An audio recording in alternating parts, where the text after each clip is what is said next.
Hi, this is David with EV World News, where we talk about electric vehicles, green energy, and the stock markets. Today, I'm with our founder, Bill Moore, and a special guest, Tony Jinsky from 7Gen, who's here. We're going to talk a little about commercial fleet leasing.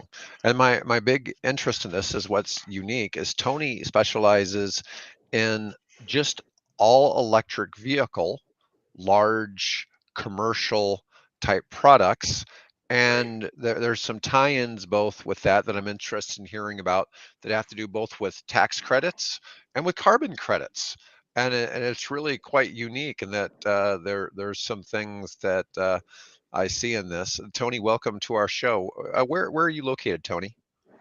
Thank you. I'm located in Ontario, Canada, just north of a small little city called Toronto. Nice, nice. I just spent an hour shoveling my driveway this morning in Omaha, Nebraska.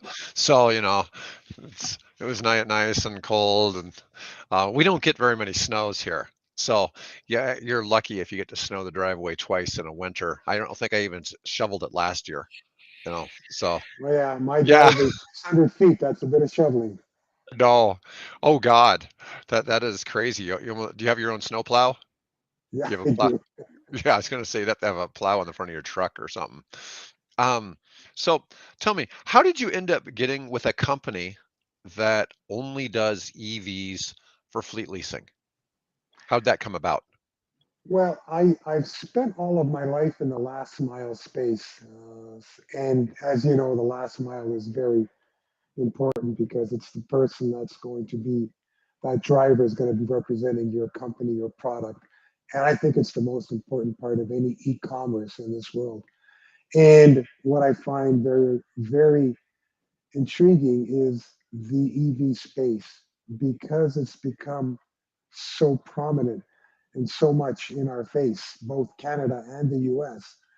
I decided to really take a deep dive into this thing, and I find it very interesting because it's the way the world is going.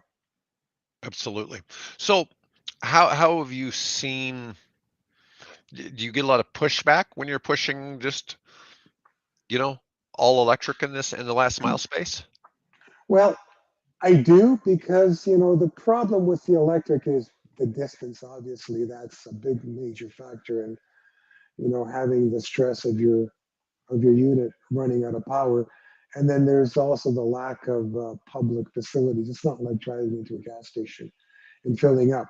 However, because it's now becoming forefront in both governments, Canadian and American, and there's so many incentives and so much that they're doing to help promote this that it's inevitable, and it's the way of the world. It's the way of the future. No, absolutely, absolutely. So most of but I know you're a Canadian, but most of your business, I assume, is in the United States.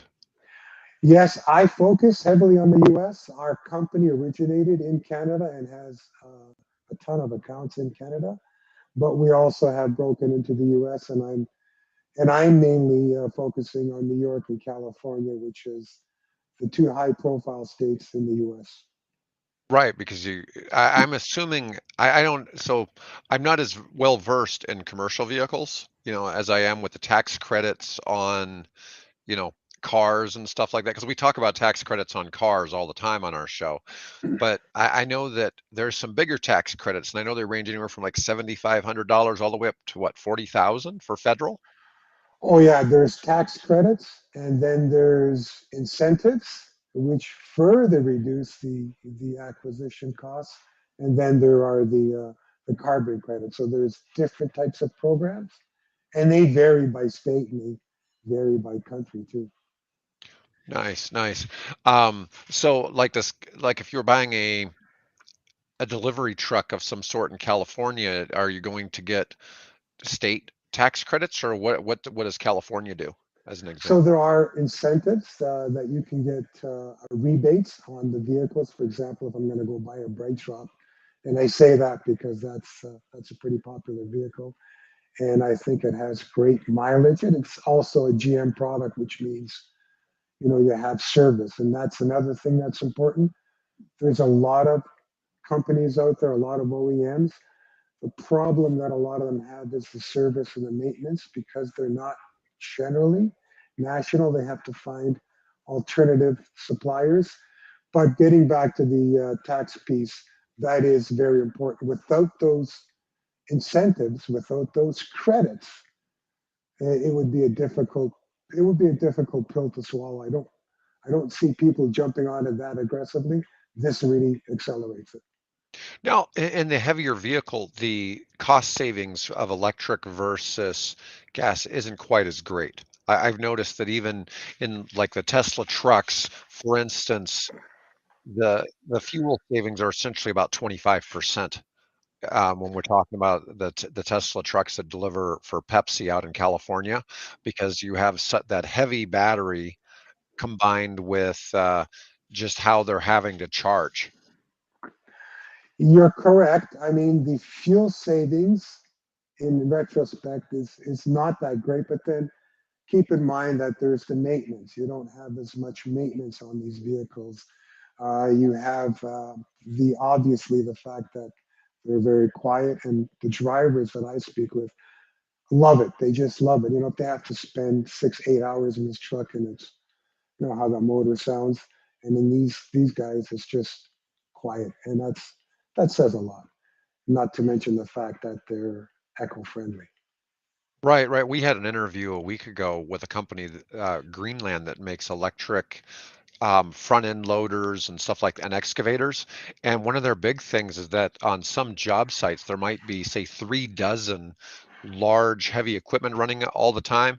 And when those go from diesel to electric, all of a sudden the job site's really quiet, as opposed to just being, like where you need, ear protection because it's so loud to I'm not saying it's completely silent, but you know what I mean. It's a massive reduction in the output of sound and also to the surroundings. It really cuts down.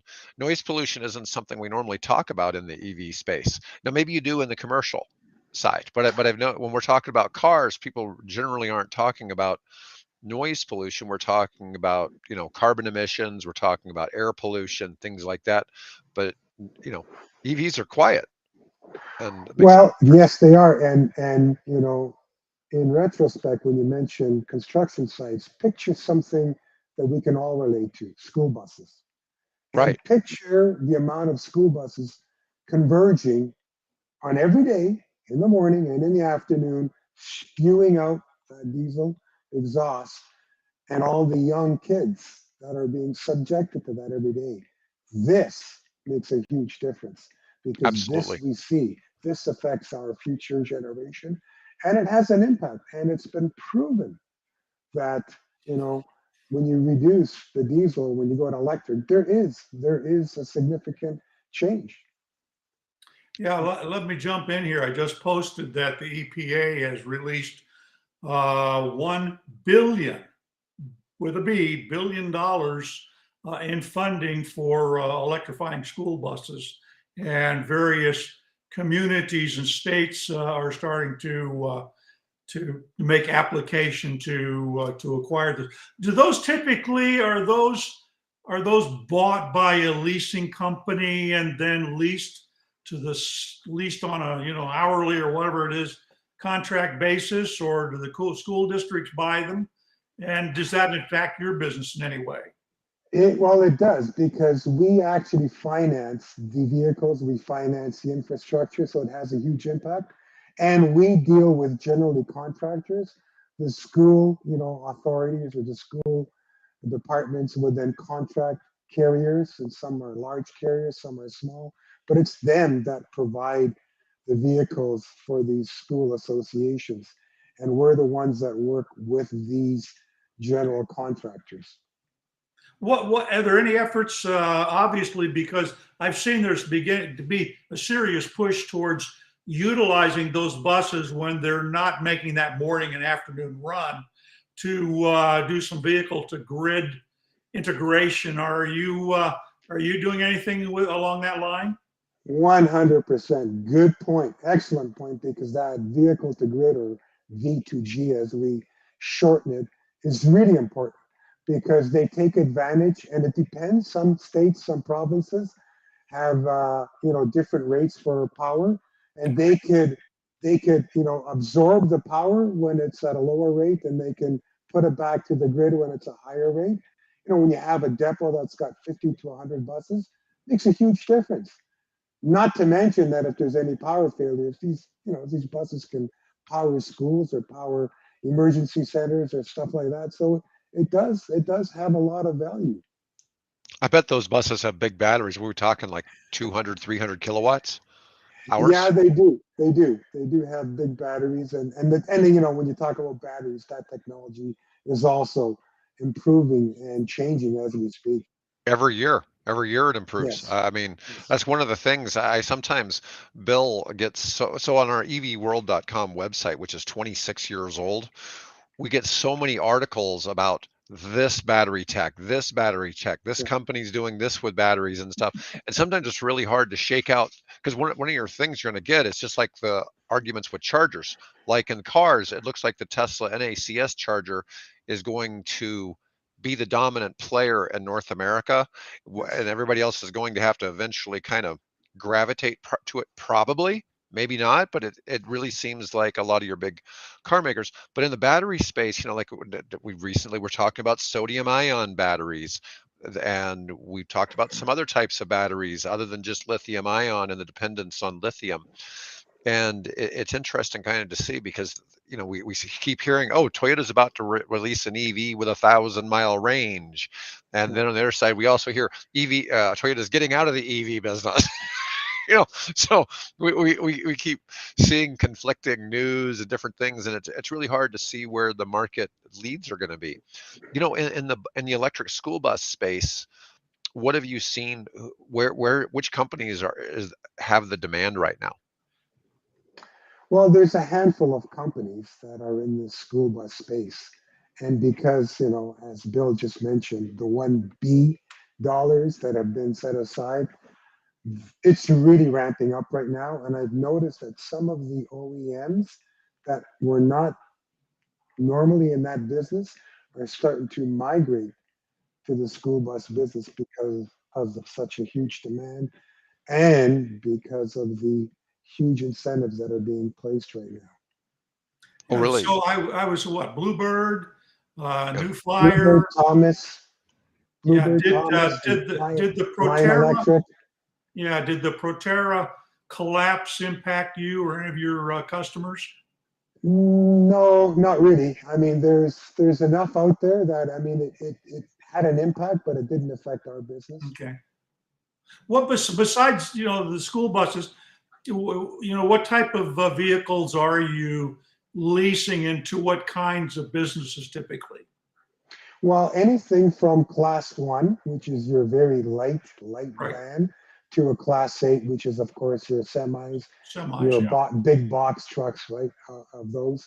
So, and our focus mainly, we have a lot of business with the courier industry, as you can imagine, because it's those guys that are out there delivering every single day, and especially in the city centers where a lot of the cities, and I'll cite New York, they Yeah. have some really heavy idling laws. And, there are a few companies that I'm right now working with that are just getting hammered on these idling laws because of the nature of their business. They can't Yeah. shut the vehicle off. And, to add insult to injury, any common citizen can, take out his camera, film a vehicle for 3 minutes and $80 in his pocket for every video he throws in. So Yeah. they have these, vigilantes that are out there to enforce this, right? Right. So it's a challenge, but it's that industry, the delivery industry, that is heavily impacted. I mean, those are the guys that are out there delivering all day long. Yeah. So it's a wide range. So you buy the vehicles, and I'm assuming these are, well, there we go. Thank you, Dave. Appreciate that. So these are the typical types of vehicles that you'd be looking at. Yeah, these are a lot of OEMs that have reached out to me, or I've reached out to them, and they've asked to be part of the network that I'm promoting. And you can see, and it, I've highlighted kind of the important things, which is the mileage that these vehicles get, and the weight that they can take. Yeah. Is there, I assume that you obviously you have, when talking to a client, you say, all right, how many miles does your typical driver do in a day? Is that part of that equation? And what are you hearing from them?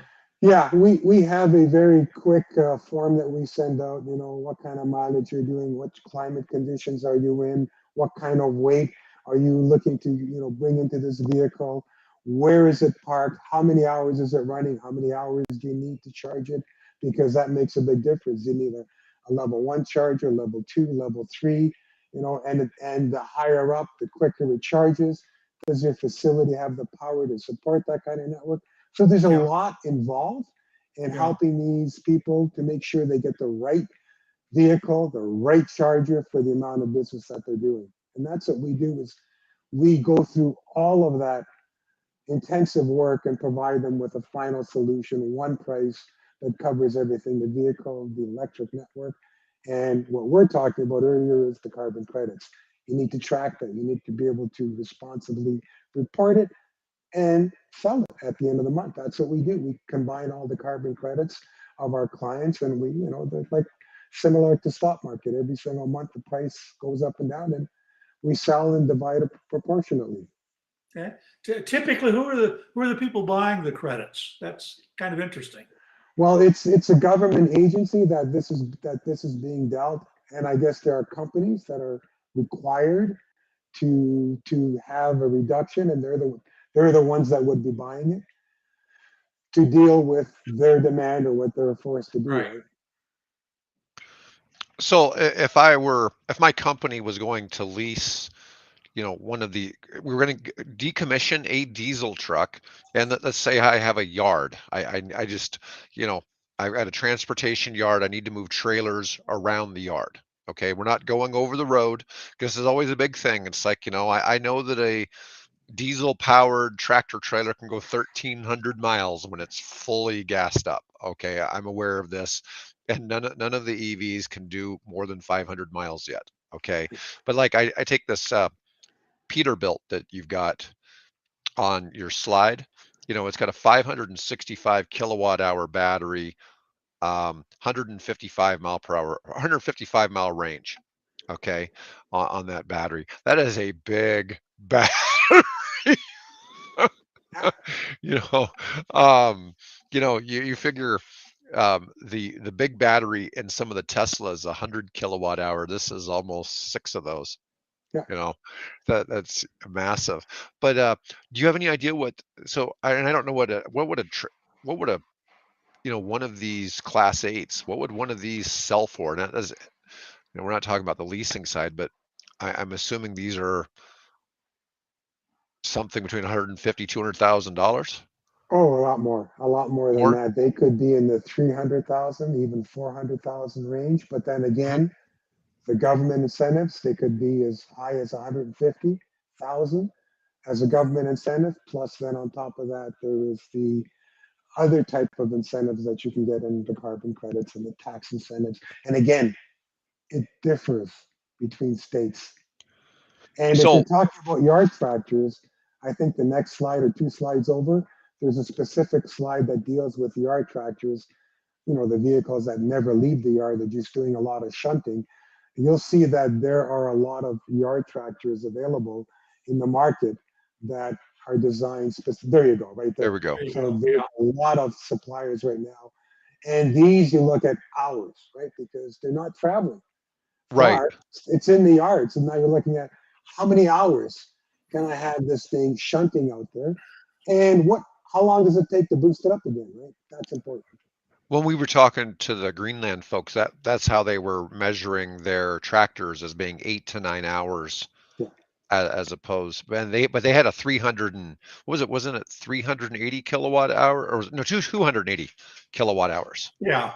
280 kilowatt hours on a excavator, and they said it would last 8 to 9 hours on the job site. But they are only pushing their stuff for yard use. They're not pushing their stuff for taking it out onto a construction site or doing roads or things like that. So they were very limited in what they were offering.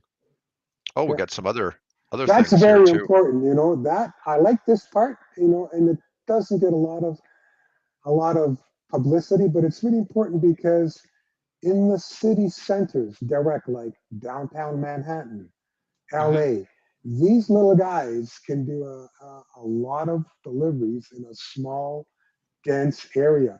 And there are a lot of retailers today, like, for example, if you look at a Sephora, if you look, at a Zara, they're insisting that their carrier networks that are operating in city centers go electric. And these little guys that you see out there are pretty darn efficient. Plus, you can park them at local parking lots that provide charging. You can set up contracts with, the last parkings of the world. Have these guys park overnight and charge, and your couriers show up in the daytime, go above ground. A truck drives by and does these drops to all of these bikes, and away they go. So they're really good, really efficient.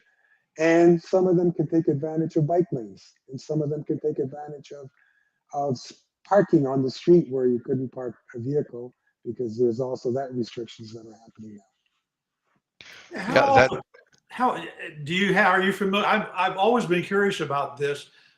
Being a longtime electric bike rider, I've been riding electric bikes for just about as long as I've been publishing EV World. What kind of reaction do you get from the guys that are these typical? I can't see these typically being a UPS driver. now. These have got to be sort of younger, fitter, Gen Z maybe. Well, I hate to tell you this, but UPS actually has some of these on the road. Oh yeah, I know Um, they do. Yeah. and Purolator in Canada, FedEx is using them right now. DHL is using them right now. So I got to tell you, because they're battery assisted, it's really not that bad. oh wow. Yeah, that's uh, I love the idea. I really do because I've been in the middle of Manhattan traffic before, so I can appreciate what the capabilities of something like this. Although obviously there's been some issues of late with lithium battery fires and things like that. So I haven't heard that that's been a problem with any of these type of vehicles though. No, no, there has not that I've heard of. But even if you look at the little guy at the bottom right, Dutch Xer, he's got that container on the back. I mean, this is what I call really cool micro fulfillment, because these bikes will fold up and park underground very easily. The Yeah. guys show up on top, and an electric powered box truck will show up with a tailgate, drop these containers down on these bikes. They have a mobile app. Everything is sorted to route, and all they do is pedal away and stop off at the commercial buildings and the major city centers and just start dropping these packages off. Go back, exchange containers, and continue on. Great, Oh, great that's brilliant. Yeah, technology. really. I Yeah, I love don't see these replacing postal jeeps. I've had a couple of friends who took jobs as postal delivery people here in Omaha, and Omaha has really low car insurance rates, which tells you we don't have a high rate of accidents. But Yeah. they were upset because their postal jeeps kept getting hit by people. People were constantly backing into them or just different things. It wasn't high speed accidents, but people were constantly hitting Yeah. their vehicles, like at least every 6 months that they were in an accident. And it was really strange to think. I guess it's because there was a vehicle where somebody didn't expect it. But this is all very fascinating because you cover a very wide range Yeah, of. I'm amazed. How did you give us a little bit of history? Is this the company you started? Or you came to work for it, and how did you No, get involved into I, such uh, wide I, range? they solicited me actually, because my focus is sales, and I'm what they call in the sales terminology a hunter. Okay, So I open doors, okay, and I'm an excessive LinkedIn user. I have north of 16,000 followers.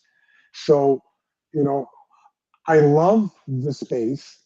These guys had this piece of business that they were launching, And, I came up with this idea because I've yet to see anything out there that sort of does what I just did, is give the public an opportunity to look at everything and look at some of the key points. And the reason that I think it really worked is the first time I published this, because this is version 3 that you're looking at. Version 1 had over 150,000 views in less than a week. This Wow. version here, it's been up, I think, for 7 days now, and I've got over 38,000 views and Excellent. several hundred likes. So I know it works. And I've had people contact me and say, tell me more. Let's talk, right? And it makes a difference.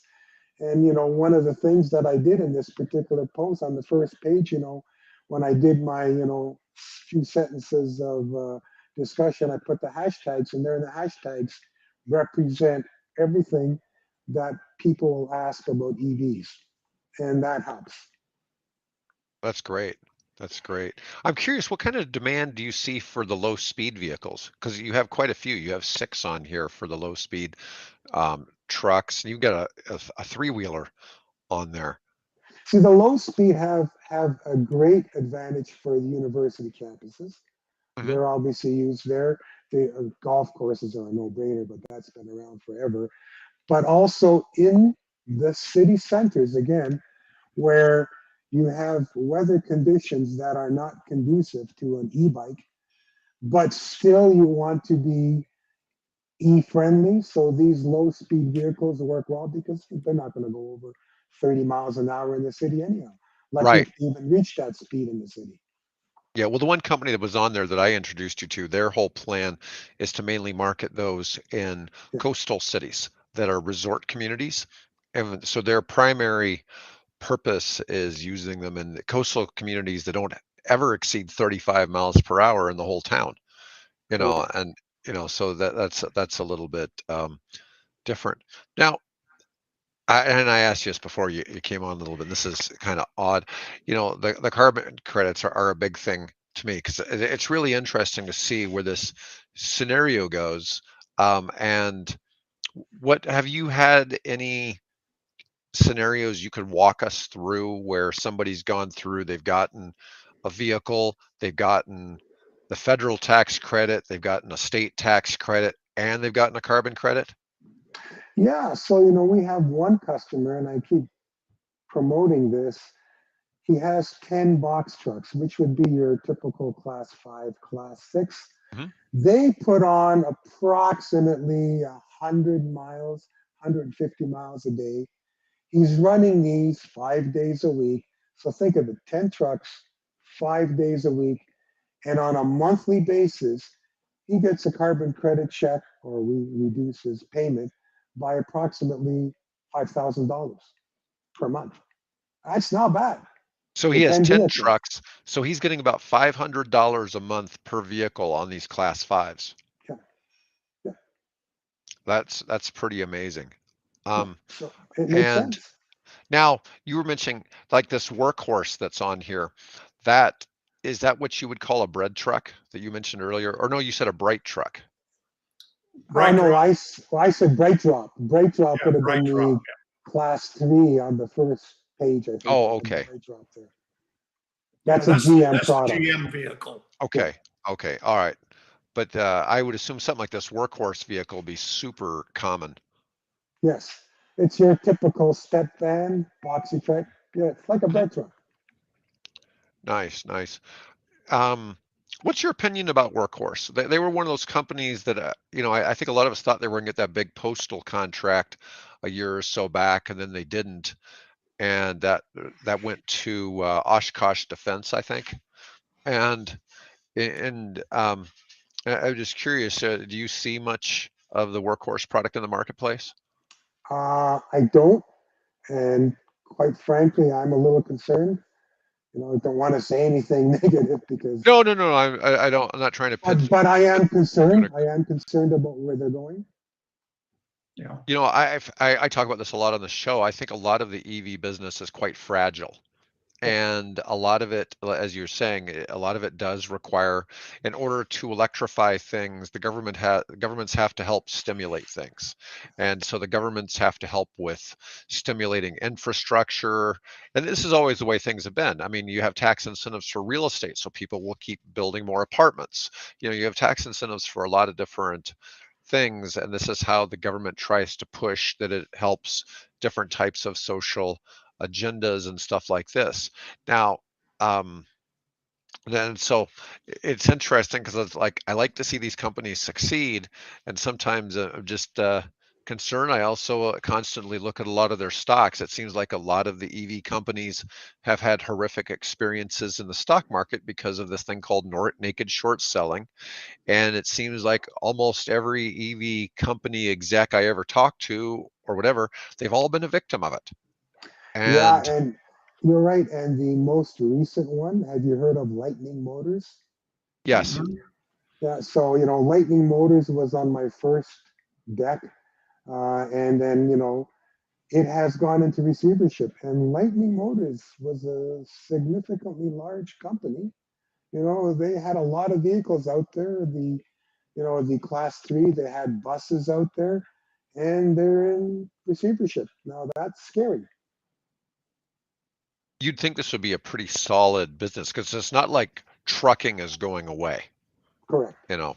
Um, and so I often wonder because to me it's the only thing we're really doing different, we just have a different drivetrain. We're just getting people to change drivetrains. It's not like we're Exactly. changing the way people really do business. As far as the driver is concerned, it's the same thing, right?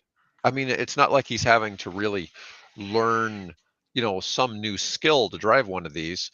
It's, they're basically doing the same thing. The only thing it's affecting is, drivetrain and, you know, uh, obviously, I think a lot of the electric vehicles are probably more expensive than their diesel counterparts, but that's one of the reasons I'm assuming the tax incentives kind of bring them back into line. Yeah. So you mentioned drive. So our company also provides driver training. There is a bit of a learning curve, in terms of keeping it hot or keeping it cold, depending on the temperature of where you're driving at the time. So there is that bit of a learning curve. If you have a vehicle that's completely open, you don't have a dividing wall, and you're subject to either extreme heat or extreme cold, you have to learn how to deal with those things. So that's, just throwing it out there that there is a small driver training piece that we offer. And then you mentioned, the chassis, the body. One thing we haven't talked about is refitting. And there are companies out there that will take vehicles that are ICE and convert them into EV. And that's a whole new market. Now, would I do that to a Ford van? No. But if I had a class five or class six truck that I needed to do an extensive retrofit on that chassis, for example, security companies, the Hmm? Brinks and the Gardas of the world, that upfit could cost as much as the chassis. So, in cases like that where companies have spent a lot of money to upfit the vehicle, it might just make sense to, pull out the ice and put the EV in there. And there are incentives for that. And there are carbon credits, and everything else falls in place. So that's another part of the EV world that hasn't really been brought up a lot, but it's there. It exists. And it's not bad. We have a company here in Omaha that takes, I think it's Kenworth tractors, and they retrofit them from diesel to electric, and but then they convert them to box trucks. Yes. Yeah, so they're not leaving them as over the road vehicles, but they're doing that.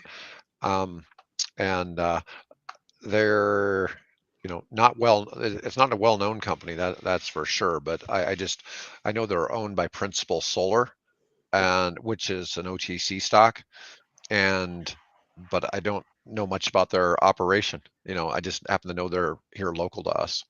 But you could do a lot of other things besides just, you know, leasing and stuff like that. You guys also deal with charging infrastructure, Yes. maintenance. Do you want to tell us a little bit about, some of the things 7 Gen offers? So, what we do, as I said, we give you the whole package. So we'll supply you with the vehicle that fits best and the charger. We support you, during the whole course of the lease with a 24/7 1-800 number that you can call, whether you have vehicle problems or charger problems. So you have a 1-800 number that we support you on, which helps a lot because, some companies buy vehicles and then they have to deal with that entity. Then they buy a charger from a different. They have to deal with that separately.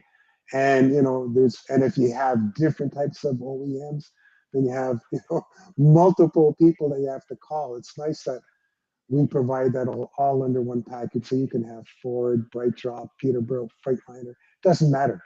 Any one of your vehicles, go down, give us a call. We'll deal with it. And I think that helps a lot.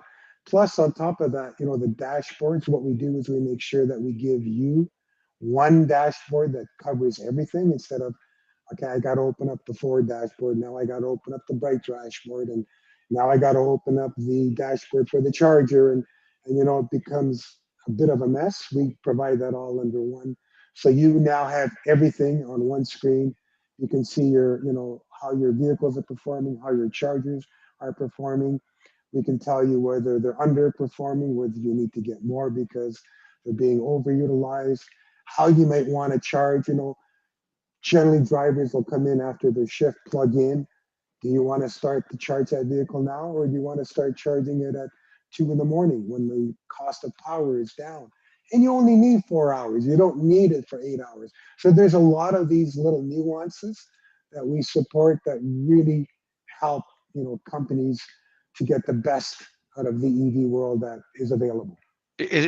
Are you seeing any advantage from the technology of the EVs versus the ICE cars that in this is there any advantage to what you're talking about there over the diesel? Well, there's the advantage is that you have a lot of control over how these vehicles are performing because of the technology that's been put into them. It gives you a really good screenshot of what's going on and how things are happening and how your drivers are performing, how they're being routed. It really makes a huge difference with the EVs because of the tech that's in there that they need to monitor the vitals. Now, one of your things that you had sent me a deck and you have this slide. I'm going to share this if I can figure out how.